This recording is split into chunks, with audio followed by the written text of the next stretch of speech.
Hello again, ladies and gentlemen, and welcome to another video with myself, Hydra. Today we're going to be discussing Necromunda in even more detail, having previously gone through and elaborated on the history of the planet, as well as the structure of a hive city. Now it is time to delve into the great web of Necromunda, which is to say to touch on its politics. The houses, the great houses, the noble houses, the imperial house, and how they interact with the major houses. That's a lot of houses, but don't worry, everything will make sense soon enough. And once again, thank you for your love and support during the previous videos. Much appreciated, and onward and upward toward improvement. And let us begin today with a quote. Necromunda is a world forever balanced on the edge of anarchy. Only the strength of the imperial house and the holy writ of the imperium it wields holds the hives and their warring factions together. In the shadow of Lord Helm-Noir's rule, the great houses prosper even as they vie for positions among themselves, often fighting proxy wars through the clan houses, who in turn are in constant competition for the attention of their betters. Such a state of conflict without regulation could, and has at various points across the millennia, tear the peace of Necromunda apart, leading to a complete collapse of the system, the death of the hive cities, and, worst of all, a failure to meet the imperial tithe. And so we come to the great web of Necromunda. But if we are to define and describe such a web, it would be at least polite to pay homage to the very spider that created or currently even rests at its heart. And that, as we have previously described, would be Lord Gerotinus Helm-Noir, whose family has held the title of Imperial House for as long as any of the other noble houses could dare dream to remember. And it is merely the presence of his holy power, his absolute authority as ruler over Necromunda, that this seemingly lawless planet maintains a semblance of order. But this semblance of order does not come from the mere teachings of the Ministorum, faith in the Emperor, or belief in one's Imperium. This comes from competition. This comes from a degree of ambition. For there is a position on the planet far greater than any could ever dream of, even the other 6 noble houses themselves, and yet it provides them with an opportunity to better themselves. Something to fight over, something to scheme against even, or perhaps even simply something to gain favour with. Therefore, within this spider's web, we find the 6 noble houses Raan, Lo, Ko, Iron, Yuan-ti, Katalis, Grime, and Tai, clustering around that very spider of Lord Gerotinus. But they themselves have tendrils leading out from them, and it is via Lord Gerotinus's connection to the great or noble houses that the great houses are then connected to the clan houses. These are the feudal vassals to the nobles, paying tithes for the right to mine regions, use hive factorums, or travel the ashen roads owned by one of the great houses. All of Necromunda's production will come from the toil of one of the clan houses. These would be Escher, Goliath, Van Saar, Delark, Cawdor, and Orlok, each with industries under their own name, and therefore each with their own quotas to meet when it comes to the imperial tithe, and that would mean that each of the clan houses are necessary to a degree, although there may be competition between, over resources, over key locations, over particular technologies that may help facilitate the production of their goods. It is still therefore not in the interests of the houses to clash too much. And that is where the noble houses and great houses would intervene periodically, pulling at the leashes of the clan houses to ensure that production quotas are still met, but all the while keeping a keen eye open for opportunities to instigate new conflicts between the gangs that would serve beneath them. For it is those conflicts that lead to a healthy degree of competition. And this would seem like an opportune moment to wrap up our conversation regarding the imperial house, the noble houses, and the clan houses that would serve underneath. But we have only just started to unravel the complexities of Necromunda.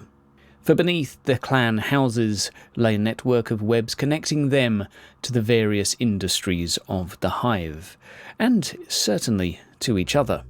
The Merchant Guild is, in fact, the web itself, or at least some would view it as, the Merchant Guild being a series of smaller guilds, in fact not just one, but several, that would form each and every connection between every citizen, every noble lord, and the houses that rule above them. The Merchant Guild itself did not earn its power through any hereditary right. It did not seize this through any military effort, but it was granted after decade upon decade of work and perseverance. And eventually gaining favour with Lord Helnoir himself, they were granted charters over particular industries and areas, and such were born the various merchant guilds of Necromunda. And though technically owners of no particular land, they would wander as almost nomadic tribes, trading, exchanging, bartering, perhaps even acting as mediators between houses that would not otherwise interact, and all the while making sure that the individual quotas for each industry are met. The power of an individual guild varies from hive to hive. It depends on the local resources and what each individual hive may be producing. In the shadow of the spoil, the Iron Guild regulates miners as an example, and the prospectors, but on the sulphurous seas it may be the guilds of salt. In Hive Primus, there are thousands of guilder families and dozens of guilds, and today we shall discuss the most prolific 8. These are the Corpse Guild, the Slave Guild, the Guild of Coin, the Electro Guild, the Iron Guild, and the Air Guild, collectively known, in the Palatine cluster at least, as the Great Guilds. And little business is done within the walls of Hive Primus without their knowledge or taxation. And this would be where we elaborate on the first of these guilds, the Mercator Pyrrhus, or if you are not familiar with High Gothic, the Prometheum Guild, or sometimes known as the Torchbearers, the Pyre Makers, or even the Guild of Flame, a name richly deserved given that they deal primarily in promethium, which is the catch-all term within the Imperium for a liquid fuel. This is the principal fuel for the Hive City and the settlements surrounding it, especially within the Underhive, where the electricity generated by the generatorums connected to the geothermal heatsink no longer reach. And this guild lays claim to all of these burnable liquids, owning pipes and caravans transporting it between hives and between the various spires of a hive. The fuel itself is recycled, or rather repurposed, from small oceans or pockets laying underneath the Ashen Ocean outside of the hive cities themselves, and it would seem almost poetic. The very waste produced by these hive cities, after some millennia granted, would end up turning back into fuel to be used within the industries that contribute toward the ashen waste. And before one envisages a group of traders determined to make profit or coin, I should emphasize that many of the Prometheum guilds, at least within particular hives, are almost a religious order, reportedly worshipping the eternal flame as if it were an aspect of the Emperor. Quote, "This flame is kept alight sometimes by the same family for generations, and carried with them on their nomadic journeys. When such a flame is brought into a settlement, it is a great occasion for the inhabitants, it being a great honour to light the furnaces or engines from its perpetual fire."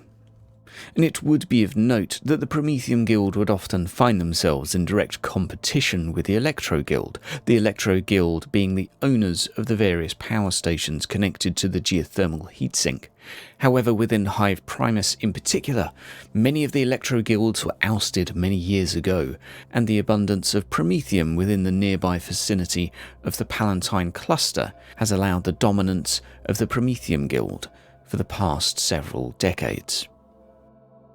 Now we shall move on to the Mercator Nautica, otherwise known as the Water Guild, the Guild of Thirst, or perhaps even the Nauticans. This guild will be responsible and claim ownership to every single drop of drinkable liquid within the Hive City, and this would range from the imported quantum-spun ice sipped by the noble houses, right the way down to the recycled water that the populace would need to survive. One would not wish to dwell too long on such a product and where it might have come from. It is no small task to quench the thirst of billions, but that is what the Water Guild is tasked with. Within their possession are entire domes, entire sectors converted into large, vast water tanks, filled with billions of litres of water to slake the thirst of the Hive. Now, this is also aimed at meeting the cooling needs of the Manufactoria as well, and one could certainly imagine if the Manufactoria were in higher demand compared to that of the population, it would come as no surprise that the Manufactoria would take priority, something that would not come as a surprise given the importance of the imperial tithe. The importance of these systems cannot be overstated, and therefore the guild will find themselves maintaining and defending not only the giant tanks, but also the various pipeworks that would take the fluids throughout the Hive City. Often these pipes will be bearing the mark of the Water Guild, a cautionary warning to those thinking of stealing fluids, for a chemically induced death by dehydration is reportedly one of the worst. But the tanks themselves require something more complex than simply foot soldiers with a gun to look after. They will require maintenance, internal and external. Leaks will need to be repaired, as without doing so, entire domes could be flooded. And of course, one may need to clear out the inevitable infestation of creatures. There's a closing remark regarding the Water Guild. We should reflect that although the water stills lower down in the hive may infrequently work, there may be small amounts of fluids delivered by these tunnelling and pipe networks, the Water Guild will often offer caravans containing their precious cargo, delivering a lifeline to the outskirts of the hive, some of the outer settlements and some of the lower hive levels. And it is therefore with great eagerness that many would anticipate their arrival. And it would be certainly unwise to fall out or lose favour with the Water Guild, lest you want to find your dome cut off to die in a desert of rust and ash. Having discussed such a grim fate, now would be the opportune moment to highlight the Mercator Pallidus, which is to say the Corpse Guild. The very guild that would trade and produce corpse starch, one of the most valuable resources within the Hive City.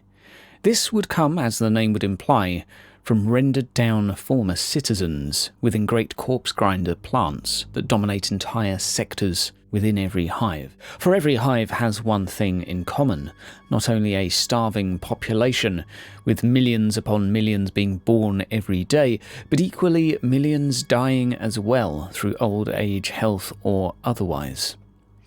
And so the corpse grinders fulfill the role of not only cleanliness by helping to avoid plague and disease running rampant throughout the Hive City, but rendering down these lost souls back into something that can be put to further use within the hive. For once you are dead within a Hive City, you have not yet quite finished your service. End quote. The Corpse Guild gathers up thousands of dead each cycle, filling their mortuary caravans with piled bodies, or rendering them down in mobile grinding automata. Few other guilds have ever challenged the power of the Corpse Guild, for the power of death hangs heavy upon them, and humans, even on a world such as Necromunda, cling to its ancient superstitions. Some even believing it is bad luck to even look upon the face of a Corpse Guilder. And when word reaches to a settlement of their approach, the guild often arrives to find every door and window shut tight, with only the bodies of the dead laid out neatly in the streets to greet them. And for the other guilds, that of the Guild of Slaves, the Guild of Coin, the Air Guild, the Electro Guild, and the Iron Guild, we shall have to wait for next week, as I'm trying to keep these videos roughly 15 to 20 minutes long, and there is a lot of canon to get through. Ladies and gentlemen, thank you very much for stopping on by. I appreciate any likes, any shares, sticking it in any forums that you feel would be appreciative of such content, and once again, I will make sure to read every comment and also respond wherever I can. Thank you for stopping on by my little corner of the internet, and I hope you have yourself a wonderful day. Take care.